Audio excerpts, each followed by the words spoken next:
아멘. 아무것도 없던 무에서 하나님의 은혜로 이 땅이 시작되었습니다.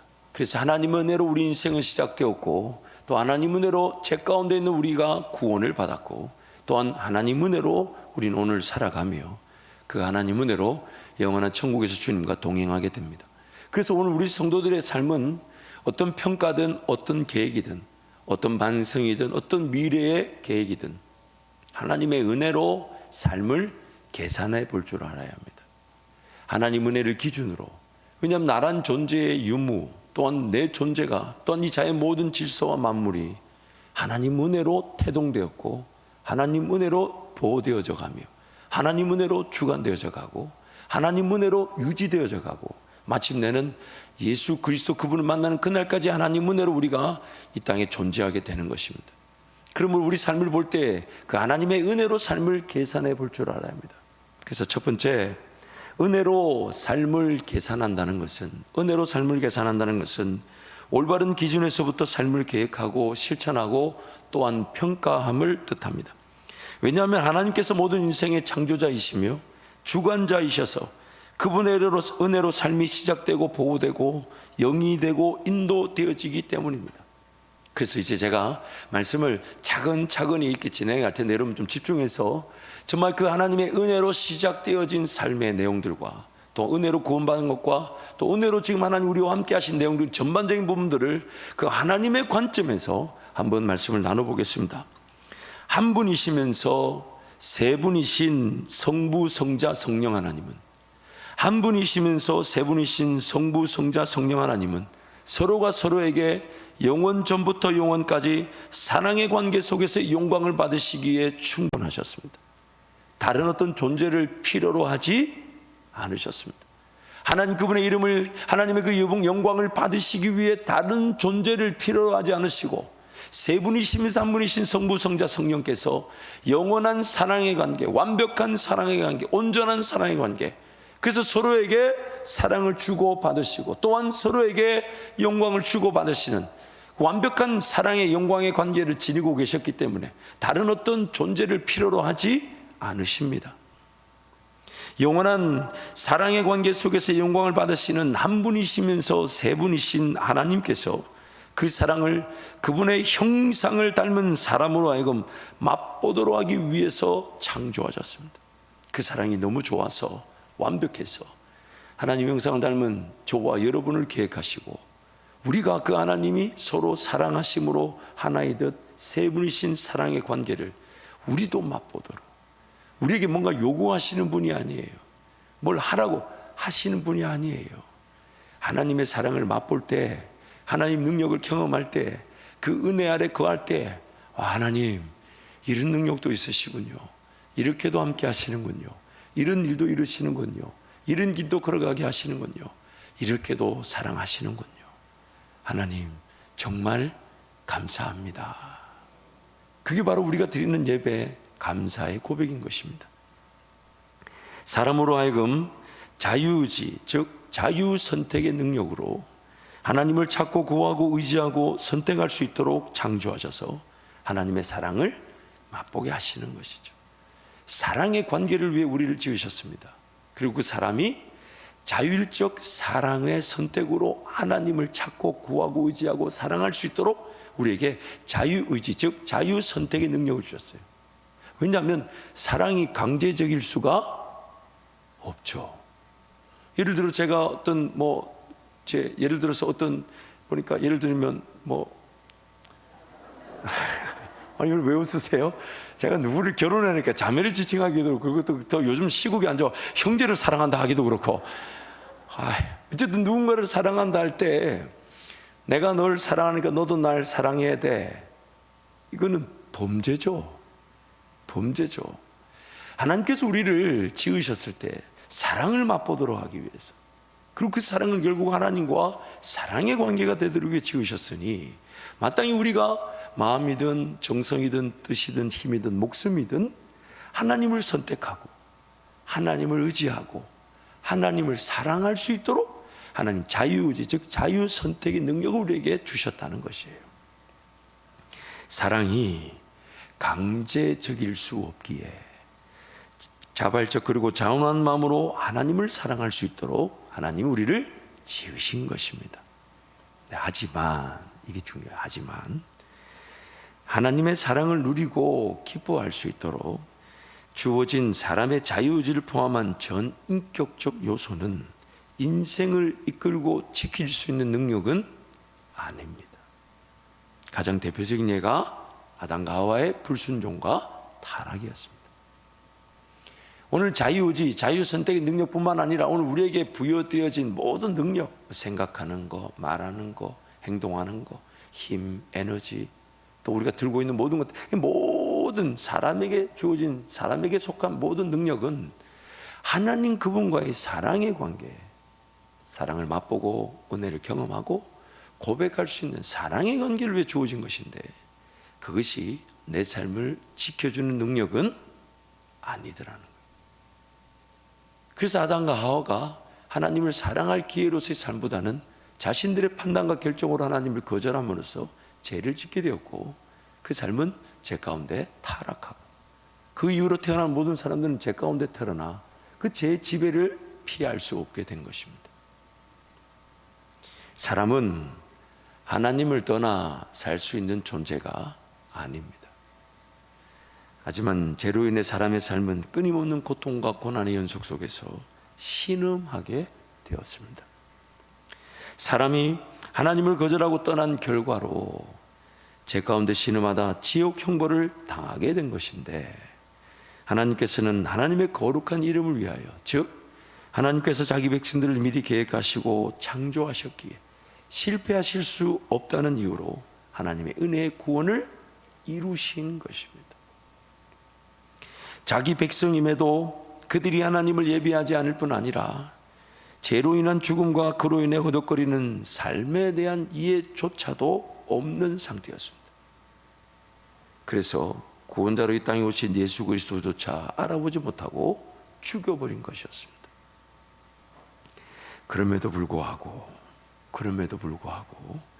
하나님께서는 성자 예수님을 통해 죄값을 지불하시고 자기 백성들을 저들의 죄에서 구원하시고 건져내셨고 지금도 건져내고 계십니다.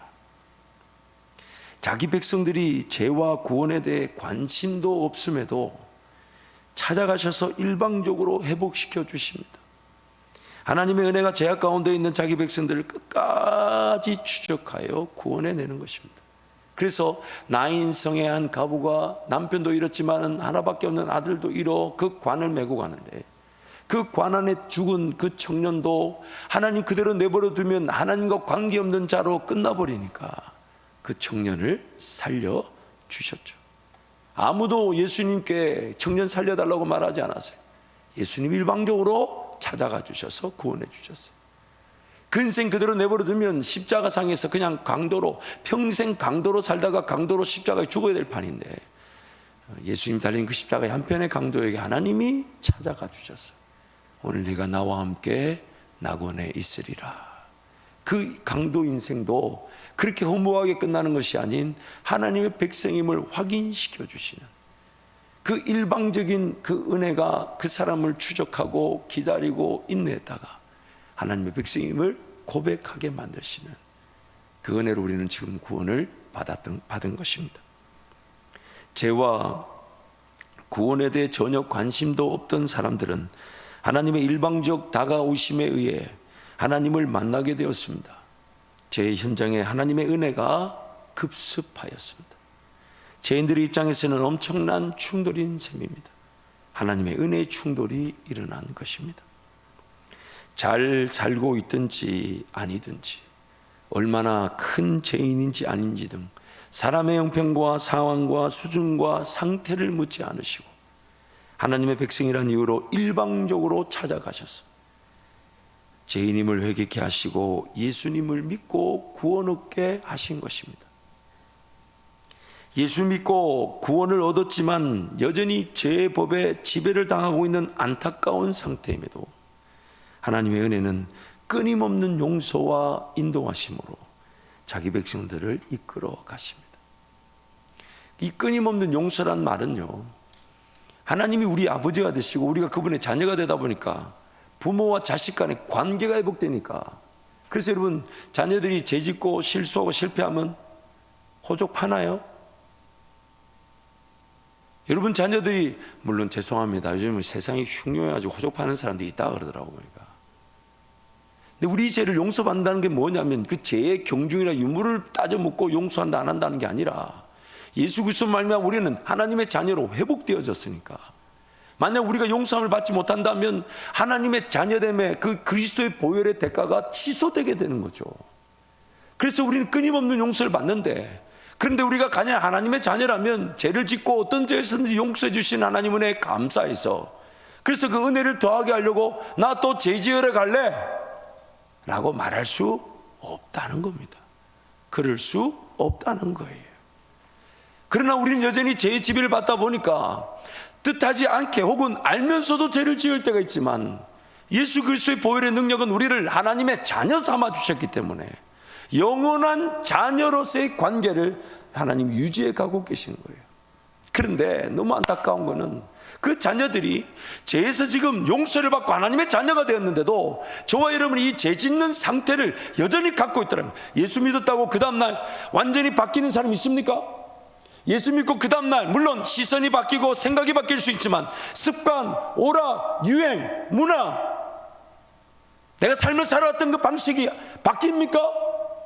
그래서 지금 하나님은 지금 우리와 함께 하시면서 그걸 다루어 가기를 원하시는 거예요. 그런데 하나님 나름대로 긴장이 있어, 긴장감이. 그게 뭐냐면 하나님이 억지로 강제로 개입하지 않으신다는 거예요. 마치 하와가 손을 내밀어 모아가 이 선악과를 따먹으려 할 때 그 손을 그냥 딱, 하나님 정말 그러셨어야 되는데 그걸 안 막으시더라는 거예요. 안 막으시더라는 거예요. 왜요? 사랑의 관계니까. 그래서 기다려 주시는 거거든. 언제까지? 자발적으로 하나님 앞에 올 수 있도록. 그리고 그 자발적으로 언제 꼭 갑니다. 여러분 잊지 마세요. 우리 모두는요 자발적으로 하나님께 갔고 앞으로도 자발적으로 갈 기회가 무지하게 많은데 그 기회가 둘 중에 하나예요. 하나님 그분의 말씀 안에 거하고 은혜 아래 거하면서 하나님 그분이 인도하시는 대로 순종하고 따르고 헌신해서 하나님의 영광을 볼 때 그 감격, 와, 하나님 이건 제가 한 게 아니고 하나님이 하셨습니다. 이런 은혜가 우리 성도들에게 누려지기를 축복합니다. 근데 말씀 안에 거하지 않고 기도 안에 거하지 않고 예배 안에 거하지 않으면요 그래도 자발적으로 옵니다. 언제요? 기어이 인생이 안 됩니다. 하나님 그분의 은혜 없이는 잘 살아질 수가 없어요.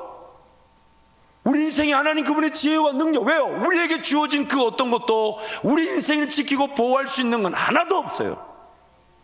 그래서 하나님을 찾고 의지하도록 지음을 받았고 하나님을 찾고 의지하는 것으로 삶이 보호되는 건데 하나님을 예배하지 않고 하나님을 찾지 않아요. 근데 하나님 끝까지 기다리시죠. 언제요? 자발적으로라도 사랑할 수 있도록. 근데 그 자발적 사랑이 기회에 언제 되냐? 내 힘으로 안 되고 더 이상 시도할 방법이 없고 아무도 안 도와주고 기회에 맞닥뜨린 막다른 길에 만나서야, 그제서야 전부. 이 부자가 길면 길수록 좀 힘드신 것 같더라고 보니까. 여러분 새벽에 새벽 기도할 때 종종 디나 앞에서 그렇게 새벽에 안 보이던 분들이 막 궁디 들었다 놨다 하면서 기도하는 거 보이시죠? 물론 제가 그것을 여러분 함부로 제가 말하자는 게 아니라 우리 인생이 그런 어려움의 때가 있지 않았습니까? 그때는 진짜 만사 다 때려쳐놓고 뭐만 기합니까? 도대체 하나님 나에게 어떤 은혜를 주실지 그거 말고 다른 게 관심이 안 가요. 그래 평상시에 좀 금식하고 기도하자는데 안 하다가 기어이 그때 가서 밥맛이 뚝 떨어져서 밥을 굶어요. 그건 금식이 아니라 굶식입니다. 여러분 우리 현실을 분명히 직시해야 합니다. 우리란 존재는 하나님 그분을 맛보고 느끼고 경험하고 듣고 따르고 그래서 그 하나님도 선택하고 그 하나님 의지하고 하나님 나도 하나님 때문에 좋아요. 나도 하나님 때문에 행복해요. 나도 하나님 때문에 살아갈 이유가 되고, 그리고 안 살아줘도 저는 하나님이 느껴지고 하나님 나와 함께 하심, 이거면 충분해요. 나는 하나님이면 충분합니다. 그 고백을 할 수 있도록 우리를 이렇게 지으셨는데, 우리가 그 고백을 하지 않으면 기어이 내 삶은 생각되는 대로 가는 듯 보이지만 망합니다. 계획이 서고 도전해 볼만 하지만 안 됩니다. 오히려 하나님 그분이 느껴지지 않고 예배가 없고 기도가 없는데 인생이 그냥 사라질 것처럼 여겨지면 그거 의심해 봐야 되지 않을까요?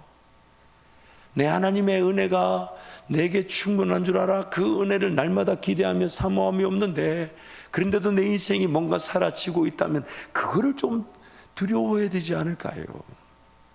그래서 하나님이 긴장감을 갖고 있어요. 어떻게든 그 자발적 사랑의 관계 속에서 하나님을 찾고 의지하는 자들에게는 그 은혜를 막 쏟아부어 주기를 원하시고, 모든 사람이 그러기를 원하는데, 제 가운데 있다 보니까 그 하나님을 자발적으로 찾지 않고 삶이 그냥 버려진 듯 방치한데, 그런데 하나님 계속 환경을 통해, 사람을 통해, 김종진 목사를 통해 새벽에도 나와라, 새벽에도 나와라, 새벽에도 나와라, 아멘 할 때까지 할 겁니다. 새벽에도 나와라, 새벽에도 나와라, 새벽에 주님 오신다, 새벽에 만나자. 근데 그거 다 무시하다가 그냥 살만하니까 가서 또 TV 켜고 보다가 새벽에 또 못 일어났네, 또 그러면서 오늘 또 하루를 살다가, 그럼 과연 그 인생이 하나님의 인생인데 그렇게 삶이 계속 잘 사라질까요? 그 하나님이 엄청나게 부르시는 거, 지금도 엄청나게 부르고 계신데, 그 하나님 부르심에 반응 안 하다가 기어이 내버려 두면 이제 강도로 죽을 파이고, 아니면 죽어서 간에 실려 나갈 파이예요. 그게 하나님이 또 일방적으로 가가 또 모가지를 잡고 그냥. 잊지 마세요 여러분, 일방적인 은혜는 처음에는 부드럽지만 두 번째부터는 부드럽진 않아요. 받아보신 분들은 압니다. 일방적인 간섭의 그 은혜가 처음에는 모르니까 어떻게든 달래고 하지. 두 번, 세 번 일방적으로 나에게 은혜를 줬다, 굉장히 위험한 상태입니다. 요즘 제가 개그가 틀렸는지 여러분이 조금 뭔가 들어올 때 목사 개그가 그들라 웃지 말라고 우리 장로님들 무슨 전단지를 주십니까? 다들 반응이, 그리고 또 저는 진지한데 막 그걸 웃어버리면 제가 곤란합니다. 사랑하는 성도 여러분, 이 하나님의 긴장이 느껴지시기를 축복합니다. 어떻게 해서든 함께하고 싶어 하시죠. 어떻게 해서든 인도하고 싶어 하시고, 어떻게 해서든 복을 주기를 원하시며, 어떻게 해서든 은혜를 주기를 원하시고, 어떻게 인도하기를 원하시는데, 우리는 자꾸만 그걸 듣고 그걸 기다리고 그걸 인내하고 그분이 앞서가시기를, 그래서 잠잠히 기다리기보다는 자꾸 막 세상 방식들, 누가 그러더라 하고 저렇게 투자하고 저렇게 살아가고 저렇게 걸어가고 저렇게 해야 된다 하더라. 아무도 그 길이 정말 생명의 길인지 하나님 영광의 길인지 모르면서, 그러다 보니 기어이 곁길로 치우치고 잘못된 길에서 방황하고 헤매고, 근데 하나님이 붙들어 주시니 오늘까지 왔는데, 그래서 오늘까지 와보니까 너무 죄송한 게, 내가 좀 일찍 하나님을 찾았어야 되고, 내가 일찍 하나님의 은혜를 구했어야 되고, 내가 일찍 하나님 그분을 기다렸어야 되는데, 그때 그 인간 만나는 게 아닌데, 그때 그거 선택하면 안 됐었는데, 더 기도하며 하나님 은혜를 구했어야 되는데, 그러나 지금이라도 하나님 은혜로 나를 보듬어 주신 것이라면, 사랑하는 성도 여러분, 우리 인생 더 허비하지 말고 더 낭비하지 말고 지금 이 세월을 아끼라. 때가 악하니라 하시니까 주의 은혜를 구하며 주의 은혜 아래 거하시기를 축복합니다. 세상을 예수 믿고 구원을 세상을 짓기도 전부터 하나님의 백성으로 예정되었다는 것과, 죄로 인해 영원한 형벌을 당해야만 했었지만 예수 그리스도께서 값을 지불하시고 다시 사셨다는 이유로 하나님의 백성들의 삶은 포기될 수도 없고 버려지거나 방치될 수도 없습니다. 우리는 원래 하나님의 것이었고, 또한 죄로 인해 죽은 자리에서 예수 그리스도의 정당하고 합법적인 대가 지불로 예수 그리스도의 것이 되었습니다. 구원 이후의 삶은 예수 그리스도의 것다운 인생으로 변화되어져 가고 성장, 그리고 성숙되어질 기회입니다. 그래서 오늘 나에게 하나님이 하나님을 더 맛보고 경험하고 사랑할 기회를 주신 것이 구원의 시작이고 이 땅에 남겨진 것입니다. 그래서 근데 하나님을 더 사랑하듯 귀를 기울이고 음성을 식별할 줄 알고 인내하며 앞서가신 하나님을 참고 견디며 하나님이 그 은혜의 길로 인도하실 때 우리는 이런 게 삶이구나. 그리고 이때 내 삶이 지켜지는 거구나.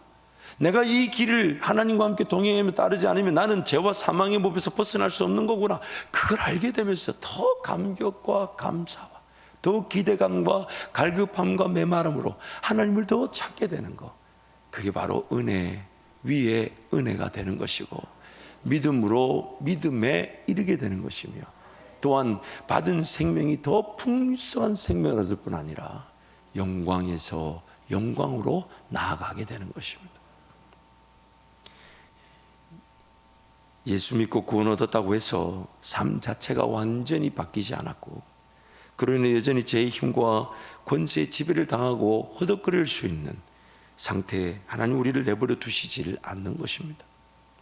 하나님께서 여전히 죄의 지배를 당하는 자기 백성들을 그분의 은혜로 간섭하시고 개입하셔서 치료, 치유 그리고 회복과 응답으로 우리를 인도하십니다.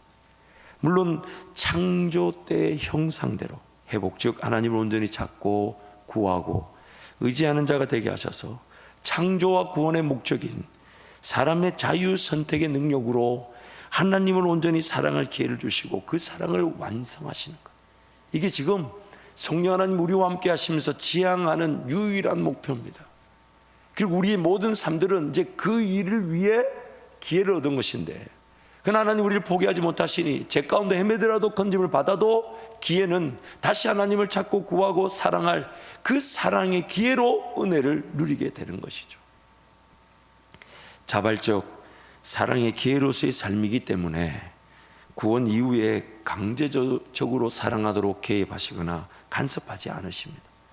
동시에 하나님의 백성인데 백성이 아닌 자처럼 방치하지도 않으십니다. 그래서 지난날의 삶을 뒤돌아보면 우리의 부족함과 연약함과 제약에도 불구하고 하나님의 일방적인 인도하심, 즉 가장 선하고 또한 가장 최선의 길로 우리를 인도해 주시는데 그게 바로 내가 찾지도 구하지도 않았는데 예수님이 나를 다가와 주신 하나님이 선물을 주신 믿음이 확인될 때였다는 겁니다. 지난날의 삶에 내 연약한 부족함에도 하나님 은혜를 베푸신 것은 다름 아닌 내가 예수 그리스도의 것이기 때문에 예수님이 일방적으로 찾아와셔서 하나님 나에게 주신 선물의 믿음으로 믿어지게 하시고 따라지게 만드신 믿음이 확인되었던 때, 그렇다면 현재와 미래의 삶에 대한 평가와 계획도 하나님의 은혜의 기준에 따라야 하는 것이죠. 이제는 믿음이 확인될 때를 그냥 무작정 기다릴 것이 아니라 믿음을 확인하며 살아가는 거예요. 그래서 하나님, 오늘 내 삶이 하나님이 주시는 계획입니까? 그리고 하나님이 주신 계획에 따른 일터와 직장이라면 이걸 감당할 능력도 하나님이 주셔야 하며, 만약 잘못된 길을 틀린 길 가고 있다면 하나님 나에게 은혜를 주셔서 그 길을 빨리 은혜의 길, 사명의 길, 십자가의 길을 걸어갈 수 있도록. 또 하나님, 저는 연약합니다. 지금 당장 뜻을 깨달았다 해도 그래 이건 다 내려놓고 주님 따라가지. 물론 그런 은혜가 있지만, 그러나 그런 은혜가 아니더라도 과도기를 보내서라도 하나님 정리되게 하여 주십시오. 올바른 길로 돌아서게 해 주십시오. 주님만을 따르기를 원합니다. 그러다가 우리는 주님을 만나게 되는 것, 그것이 바로 하나님의 은혜인 것입니다. 하나님께서 합법적 대가를 지불하시고 우리를 그분의 것으로 삼으셨다면 우리 삶이 우리 뜻과 계획대로 되지 않을 뿐 아니라 자발적 사랑의 관계를 위해 일정 기간 하나님께서 기다려 주신다는 이유로 우리의 소중한 삶의 시간이든 물질이든 방황되고 허비될 수 있습니다. 또한 하나님께서 영원히 포기하지 않으시고 보호하시며 인도하신다는 것을 알면서도 정작 잘 믿어지지 않아서 지나치거나 쓸모없는 염려와 근심과 걱정과 두려움에 갇혀 살아갈 수 있습니다. 하나님 그분이 안 느껴지니까 자꾸 인간적인 방법으로 삶을 보호하려니까 사명, 꿈, 비전, 하나님 나라는 건 다 필요 없고, 지금 목구멍에 포도청이 목구멍에 음식이라도 들어오면 좋겠고, 지금보다 좀 더 여유가 있으면 좋겠고, 지금보다 좀 더 잘 살았으면 좋겠다.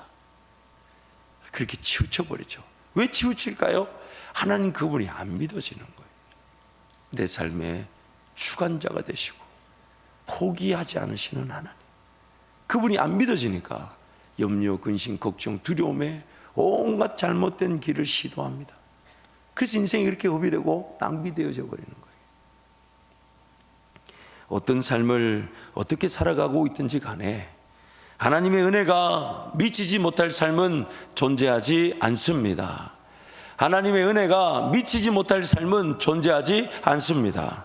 하나님 은혜가 회복시켜 주시고 살려주시고 다시 기회를 주시는 게 바로 오늘이라면, 그냥 때가 되면 하나님 나에게 믿음이 확인될 때 있겠지라고 그러면서 내 마음대로 내 뜻대로 살 것이 아니라 날마다 믿음을 확인하고자, 하나님이 선물로 주신 믿음이면 꿈꿔야 될 것을 발견하게 됩니다. 하나님이 믿음을 주시면 붙잡아야 될 것을 발견하게 됩니다.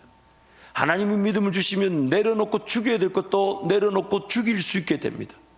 하나님이 나에게 선물로 믿음을 주시면 어느 길에서든 주님만 바라보면서, 심지어 세상 모든 사람들이 다 반대해도 하나님 나에게 믿음을 주시고 나에게 들려지게 하셨고 나로 하여금 따를 수 있도록 붙잡고 계셔서 그 길을 걸어가게 하실 것이니, 그렇게 가면 노아가 100년이든 120년이든 그 긴 기간 동안 인내하며 방주를 지키게 하셨던 하나님, 내 인생에도 하나님의 역사가 맛볼 그 순간까지 나를 지켜주시는 거예요. 나를 지켜주시는.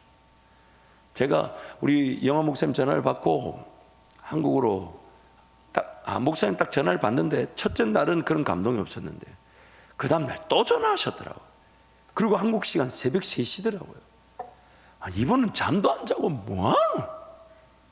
그 전화를 딱 받았는데 제가 지난 1년 동안 기도했던 기도 제목을 저는 한 3, 4개월에 걸쳐서 그 기도 제목을 한 4가지 정도로 정리해 두었는데 그걸 순서대로 얘기하시니까 목사님 말씀이 아직 끝나지 않은데 제 마음속에 한 단어가 떠올랐어요.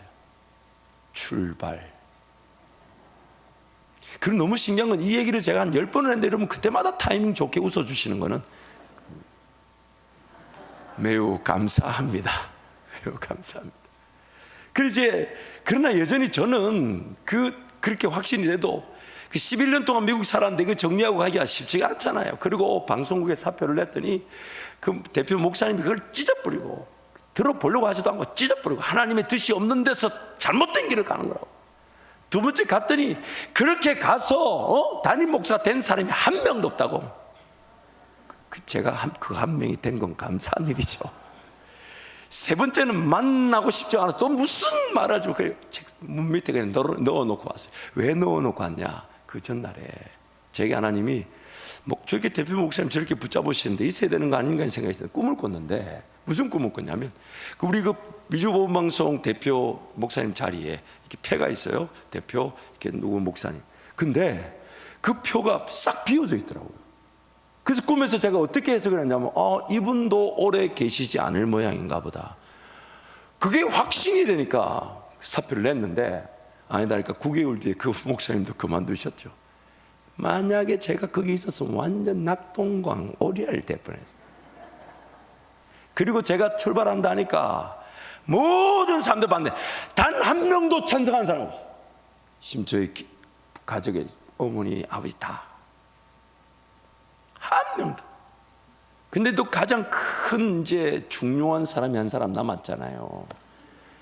그래서 제가 얘기했더니 말을 안 하더라고요. 그리고 자기와 나와 1년 동안 기도한 제목에 그거 응답이라 하는데 뭐라 할 거예요. 그래서 제가 기도했어요. 하나님, 아내가 못 간다면 못 갑니다. 하나님 뜻이 있든 없든 간에 아내가 안 간다면 저 혼자 갈 수도 없고 저 혼자 오라 할 사람들도 아니고 못 갑니다.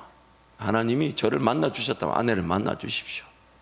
근데 감사한 것은 또 아내가 기도하면서 하나님께서 예전에 했던 말들을, 그런 고백들을 기억나게 하셔서 이렇게 오게 된 것이죠.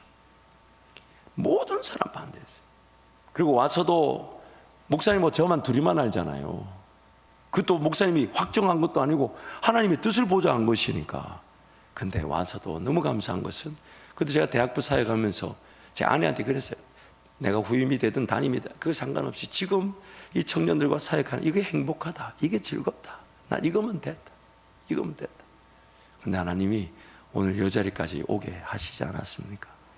만약 이것이 여러분 제가 그때 그렇게 하나님 앞에 매달리고 기도하며 금식하지 않았다면 가능했을까요?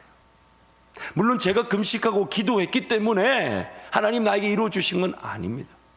어떤 것도 하나님의 역사에 조건이 될 수는 없어요. 근데 만약 제가 그때 하나님께 매달리고 시간을 내어드리고 또한 하나님 은혜를 구하고 기다리고 그 사이에 행복할 줄 알고 그 사이에 즐거워할 줄 몰랐다면 과연 오늘 제가 이 자리까지 왔을까요? 항상 여러분 은혜를 받아본 사람은 압니다. 그때 내가 매달리 기도할 수 있게 하신 분이 하나님의 믿음이었구나. 그때 금식할 수 있었던 게 하나님의 믿음이었구나. 그때 담임 목사가 새벽기도 외칠 때 그냥 억지로라도 끌고 갔는데 그게 하나님의 은혜였고 그 은혜가 오늘 이 은혜를 맛보도록 하나님이 믿음으로 이끌어 주셨구나. 그래서 이 연사 내일 새벽에 우리 모두를 만나기를 간절히 사모하고 사모하며 또 사모하고 사모하며. 그래서 목사는 오늘 저희 걱정해요. 또 성도님 내일 다 오시면 예배당이 복잡할 텐데 앞에다 의자를 좀 깔아야 되나, 또 저쪽에 바깥에 새가족실에 간다면 또 불편하니까 우리 사역자들 청년들 미안하지만 글로 가 있으라 해야 되나. 근데 그래 보내놨는데 뭐 텅 비었고 이러면 뭐 더러운 공격은 떠나갈지어다. 그래서 여러분 지금이 그래서 은혜 받을 때고 지금이 구원 얻을 때인 것입니다. 그러므로 오늘 우리의 삶은 하나님의 은혜가 은혜의 기준에 따라 평가되고 계획되고 실행되어야 합니다. 즉 오직 성령 하나님의 계획과 인도하심에 따라 진행되어야 하는데 이것을 예수로 인해 죽고 예수로 인해 사는 것이라 말하는 거죠. 오늘 본문 4절을 우리 세 번역으로 함께 선포합니다. 우리는 무슨 일에서나 하나님의 일꾼답게 처신합니다. 우리는 많이 참으면서 환난과 궁핍과 공경과 매맞음과 옥외갇힘과 난동과 수고와 잠을 자지 못함과 굶주림을 겪습니다. 예수 믿었다고 그리고 하나님의 자녀가 되었다 해서 환난이 없거나 궁핍이 없거나 매맞는 일이 없거나 옥에 갇힌 일이 없는 게 아니에요. 있는데 그 가운데서도 하나님을 기억하고 하나님을 신뢰하며 하나님을 기다리는 하나님 사람답게 처신하는 법을 배우게 되는 것이죠. 또한 6절 7절 상반절까지 함께 선포합니다. 또 우리는 순결과 지식과 인내와 친절과 성령의 감화와 거짓 없는 사랑과 진리의 말씀과 하나님의 능력으로 이 일을 합니다. 내 형편과 상황이 심지어 옥에 갇히는 것 같고 매맞는 것 같고 제수 신분인다 할지라도 하나님께서 사도 바울에게 복음을 전할 기회를 주셨던 것처럼 오늘도 우리는 그 성령의 감화와 거짓 없는 진실과 또한 친절과 인내와 사랑으로 하나님의 나라를 세워가는 자들이라는 것이죠. 또한 7절 하반절부터 9절 상반절을 함께 선포합니다. 우리는 오른손과 왼손에 의의 무기를 들고 영광을 받거나 수치를 당하거나 비난을 받거나 칭찬을 받거나 그렇게 합니다.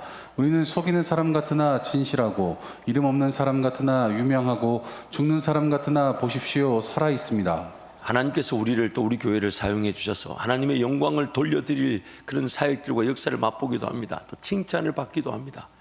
제가 오늘 결혼식에 갔는데 어느 분이 딱 오셔서 아마 우리 교인이 저 김종진 목사로 소개하셨던 모양이에요. 그러니까 오셔서 하는 말이 저는 한밭제일교회 교인은 아니지만 한밭제일교회가 우리 동네에 있어서 너무 감사하다고 절으라고 하는데 숟가락 나왔습니다.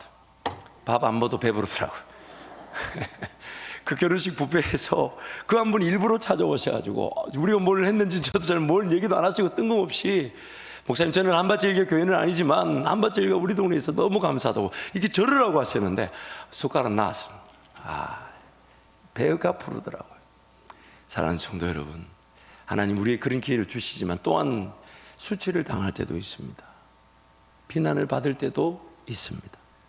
예수 믿는다고 하는데 그분들 모르니까 세상적인 가치 기준에 따라 예수 믿는데 왜 저래 못 사냐고, 예수 믿는데 저렇게 어렵냐고, 예수 믿는데 저렇게 살아야 된다, 나 예수 안 믿겠다고 그렇게 우리에게 수치를 혹은 비난을 주기도 합니다. 또 우리는 누군가에게 그 하나님의 은혜를 전할 때 이렇게 얘기하죠. 지금 어려우니까 기도하러 가자고. 그럼 그 사람들이 지금 1분 1초를 쪼개가지고 이것도 시도해보고 저것도 해보고 저것도 해봐야 돼. 지금 몸이 10개라도 부족한 판에 뭘 지금 아무것도 안 하고 눈 감고 가만히 있으라냐고. 마치 인생을 속이는 것처럼 보일 때도 있습니다. 그렇지만 지나고 보면 우리 그 기도의 방법이 참되다는 것을 하나님이 드러내 주시죠. 또한 우리는 참 연약합니다. 부족합니다. 우리는 뭐 가진 것도 없고 뭐 실력으로 따지자면 다 죄송하지만 고만고만합니다. 자랑할 게 없죠. 이름 없는 자. 근데 하나님은 이 이름 없는 성도들을 통해 이 귀한 교회를 이곳에 이렇게 세우지 않으셨습니까? 이름 없는 자 같으나 유명한 자예요. 또한 인생의 어떤 문제를 만날 때마다 막 저한테 와서 이렇게, 목사님 이거 해결 안 되면 나는 끝나요. 저는 그 말 들을 때마다 확실합니다. 안 끝나겠구나. 목사님 이번 문제 이거 처리되지 않으면 나는 완전히 그냥 끝나는 거예요.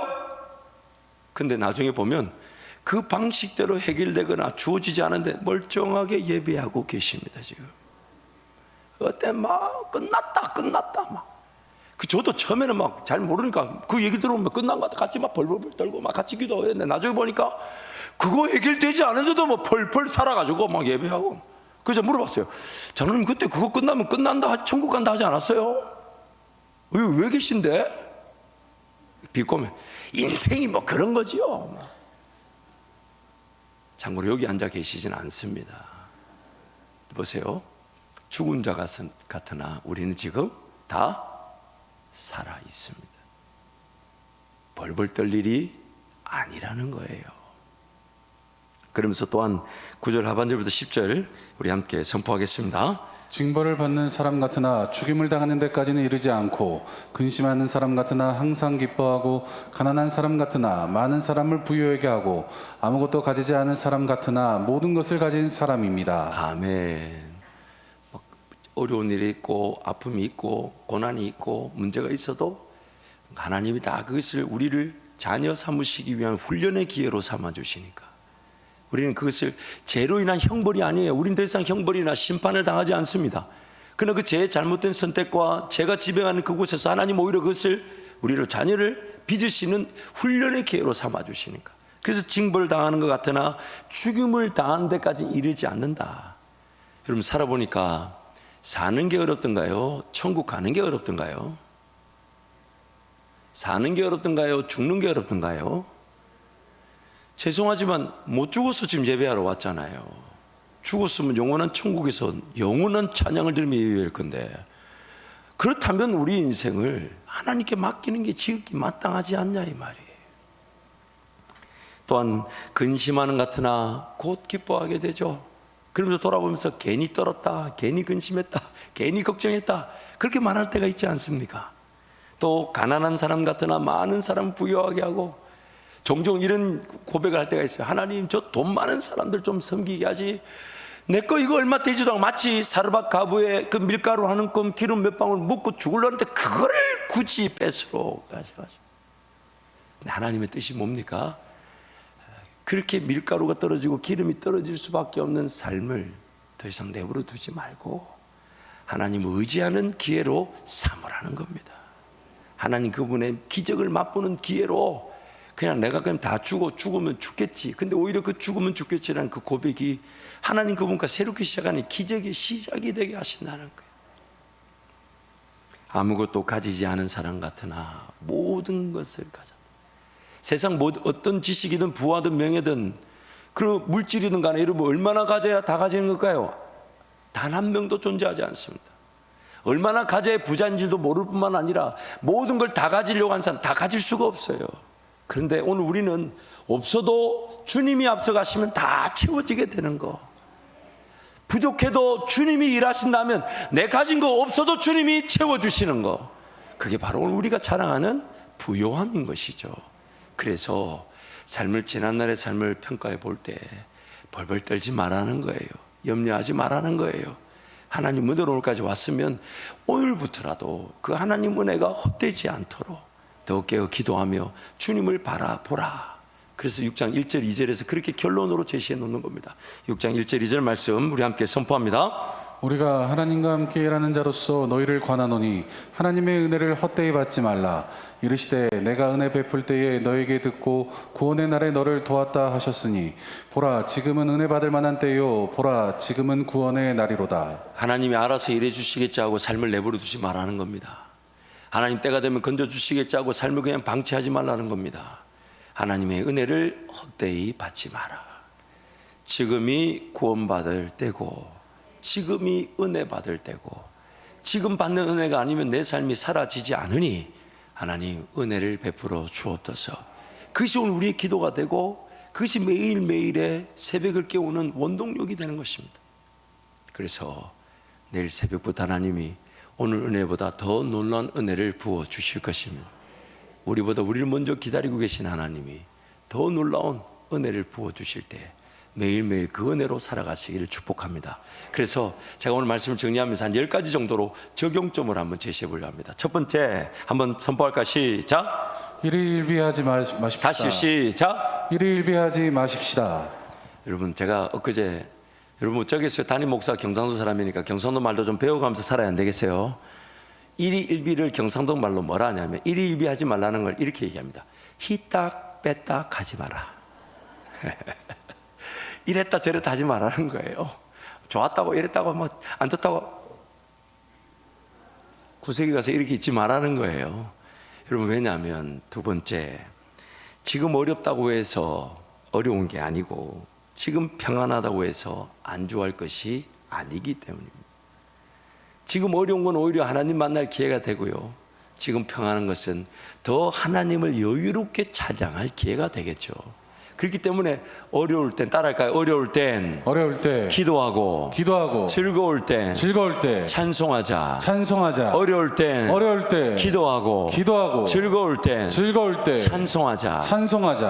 세 번째, 하나님께서 모든 것을 다 알고 계시며 그분의 뜻에 따라 나의 과거, 현재, 미래의 삶이 결정되니까 하나님께 맡겨 놓으십시오. 과거로 돌아가서 뭔가 바꿀 수 없잖아요. 조정할 수 없잖아요. 수정할 수 없잖아요. 그 이전 것은 그냥 지나갔고 심지어 옛날에 어떤 죄를 지었던 어떤 잘못을 했던 그냥 하나님 불쌍히 여겨 주십시오. 그러면서 오늘 그리고 미래 하나님의 그 인도하심에 맡겨드리는 거예요. 하나님 제가 뭘 들어야 될까요? 뭘 계획해야 될까요? 뭘 순종해야 될까요? 뭘 따라가야 될까요? 인내해야 될 때인가요? 걸어가야 될 때인가요?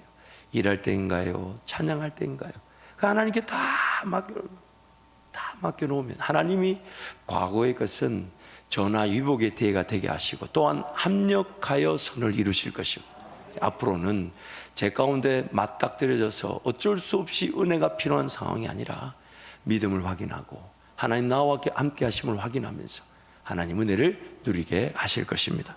무엇보다 네 번째, 하나님께서 분명한 목적을 가지고 계십니다. 지금 여러분 만약 기도가 잘 안 된다 그럼 하나님께 물어보셔야 돼요. 지금 하나님 어떤 목적을 가지고 계시기에 제가 기도해야 되는 아는데 기도가 안 될까요? 뭔가 일이 막힌 것 같고 안 된다 그러면 하나님 어떤 목적을 가지고 계십니까? 지금 나한테 뭘 원하십니까? 그래서 하나님 앞에 인내하며 귀를 기울이는 거예요. 삶을 내버려둬서는 안 되니까.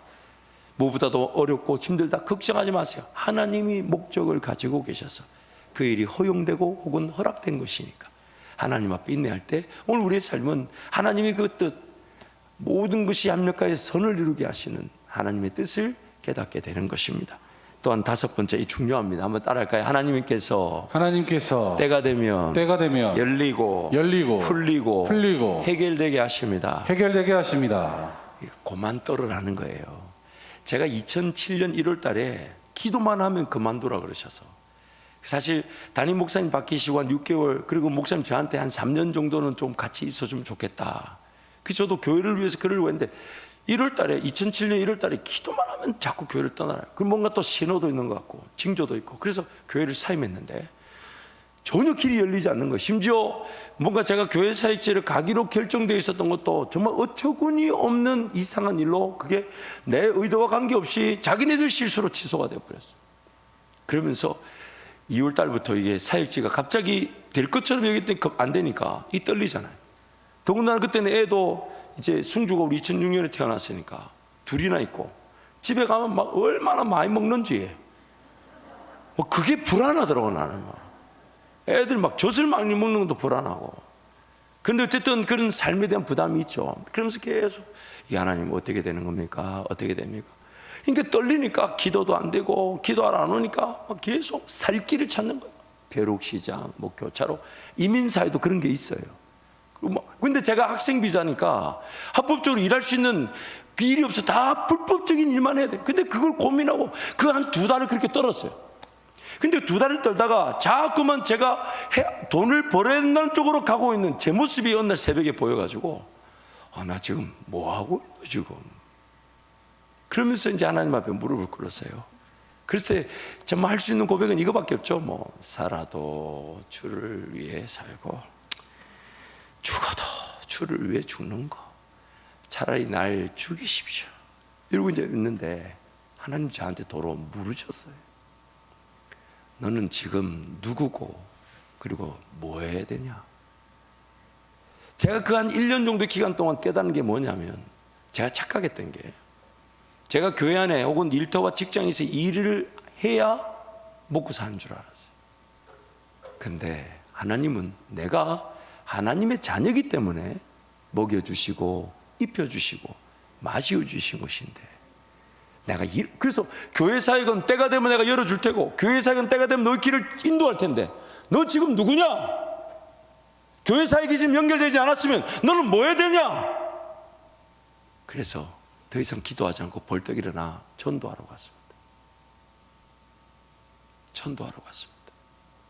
또한 그동안 신앙생활이 약했던 교회 안 나오는 청년들 다 연락하고 그러다 보니까 이 새벽에 이제 주로 아주머니들은 이제 가정의 살림을 해야 되니까 새벽이 좋다 해서 새벽 5시 20분에 어떤 형제의 그 사무실에서 새벽에 말씀 읽고 기도 예배 드리고 또 청년들 하다 보니까 화요일, 수요일, 금요일 날 제 아내가 묻더라고요. 교회 사역도 없는데 새벽에 도대체 어디 가냐고. 근데 하나님 은혜였죠. 근데 그게 그렇게 진행이 되니까 제가 너무 행복하다. 어디서 어떻게 사례가 정해져서 들어올지 저는 몰라요. 정말 하나님이 까마귀에 그 떡을 까마귀에 물려서 보내주는 거 아니면 저도 기대할 바가 없어요. 그렇다고 누구한테 달라 소리 할 수도 없고 왜?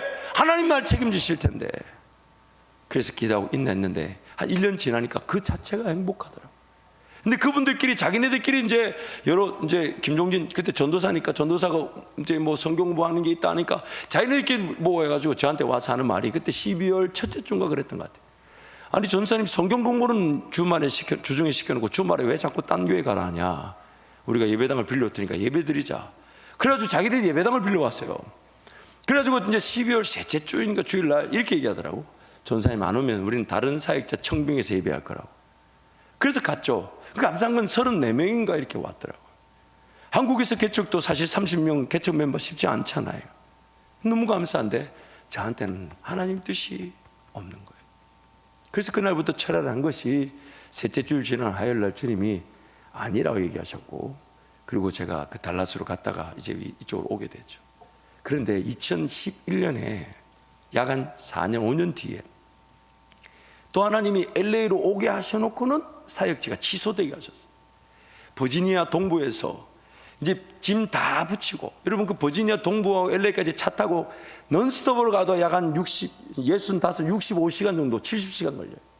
그래서 짐 다 붙이고 차도 이제 다른 차에다가 트레일러 실어 보내고 이제 우리는 이틀 뒤는 지나면 이제 LA로 갈 판이에요. 그래서 여행용 가방에 각자 자기 갈아옷 입을 정도만 챙겨놓고 이제 우리 내일 모레 간다고.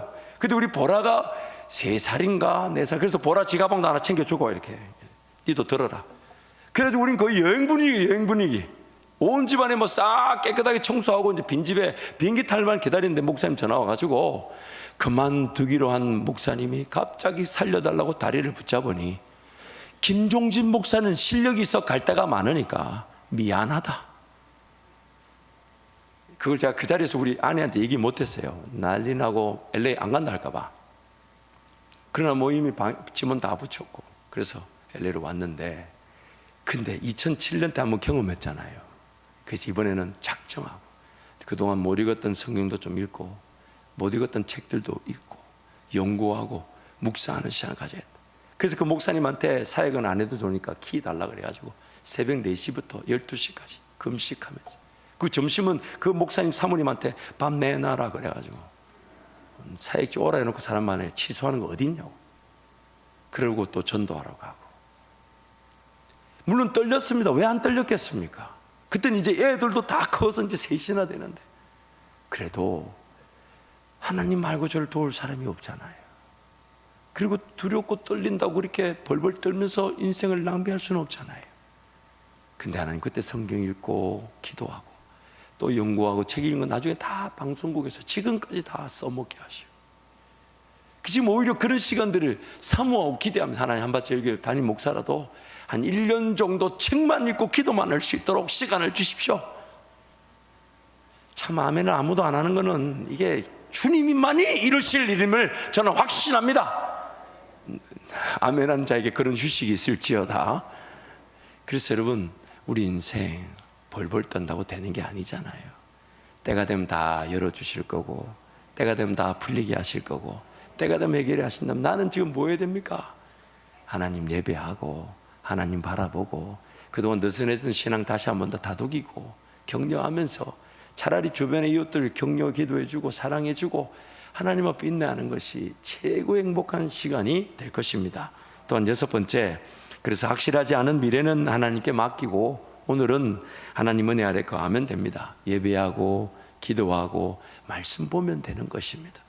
7번째, 문제와 어려움이 해결되지 않는 상황이라 할지라도 오늘은 하나님을 기뻐하고 즐거워하며 그분을 섬기고 전하는 복된 날입니다. 이번 화요일부터 우리 전도팀 개강하는데 전도의 자리 사모하시고 도전하시고 복음 전하는 자리에 달려 나오시기를 축복합니다. 8번째, 이 굉장히 중요합니다. 우리 함께 선포하겠습니다. 어차피 나의 힘으로 계획되고 실행되고 해결될 일은 존재하지 않습니다. 어차피 내 힘으로 아무것도 안 돼요. 자기 인생을 계획해서 태어난 사람이 없고 자기 인생길을 알고 걸어가는 사람이 어디 있습니까? 어차피 내 힘으로 아무것도 계획이 안 되고 실행이 안 되고 오히려 하나님의 뜻이 없고 하나님과 관계없는데 뭔가 시도할 수 있고 거기에 내가 사로잡혀 있다면 그게 불행한 인생인 거죠. 9번째, 오늘이라는 귀한 시간을 미래의 염려와 근심과 걱정과 두려움으로 허비하지 마십시다. 오늘 좀 문제가 있고 어려움이 있어도 예배하고 기도하고 차라리 사랑하고 섬기고 봉사. 그래서 여러분 문제가 있어서 막 떨리거들랑 제가 제일 쉬운 방법 하나 가르쳐 드릴게요. 김 목사 밥 사주러 가야 되겠다. 그 김 목사는 김동현 목사가 아니라 김종진 목사를 말하는 거예요. 차라리 누군가를 사랑하고 목원들을 섬기고 목원들을 위해 기도해주고 그게 낫지 않을까요? 마지막 10번째, 그러므로 오늘은 하나님께서 영원히 나와 함께 하시는 매일의 순간입니다. 그래서 예수님이 임마누엘, 영원히 우리와 함께 하시는 것입니다. 마태복음 6장 31절 34절 함께 선포하겠습니다. 그러므로 염려하여 이르기를 무엇을 먹을까 무엇을 마실까 무엇을 입을까 하지 말라. 이는 다 이방인들이 구하는 것이라. 너희 하늘 아버지께 이 모든 것이 너희에게 있어야 할 줄을 아시느니라. 그런즉 너희는 먼저 그의 나라와 그의 의를 구하라. 그리하면 이 모든 것을 너희에게 더하시리라. 그러므로 내일 일을 위하여 염려하지 말라. 내일 일은 내일이 염려할 것이요 한날의 괴로움은 그날로 족하니라. 아멘. 이제 한번 통성으로 함께 기도하겠습니다. 사랑하는 성도 여러분, 하나님의 은혜면 충분하고 하나님 은혜면 족합니다. 다른 게 필요하지 않아요. 하나님 지금 살아계셔서 그 살아계심이 느껴지고 그분이 나와 함께 하심이 믿어지면 그것이면 충분합니다. 세상에 얼마나 많은 물질이든 혹은 명예든 권력이든 다 가졌다 해도 하나님 그분이 안 믿어지면 그만큼 비참한 일이 있을까요? 그러나 아무것도 없어도 부족하고 연약하고 가진 것도 없고 비참하고 미련하고 비천해도 하나님 나와 함께 심히 믿어지면 우리는 그것이면 모든 것을 가진 부요한 자들이 되는 것입니다. 이제 한번 주님 크게 찾고 통성으로 기도할 때 하나님 나에게 은혜를 베풀어 주옵소서. 식어진 내 신앙 그냥 은혜를 헛되이 여기도록 내버려 두지 않게 하여 주시고 오늘이 지금이 구원 얻을 때고 지금이 은혜 받을 때인 줄 알아. 주님을 바라며 기도하며 주님을 찾고 구하고 주님을 맛보는 이 날이 되게 하여 주옵소서. 주님 찾고 함께 기도합니다. 주여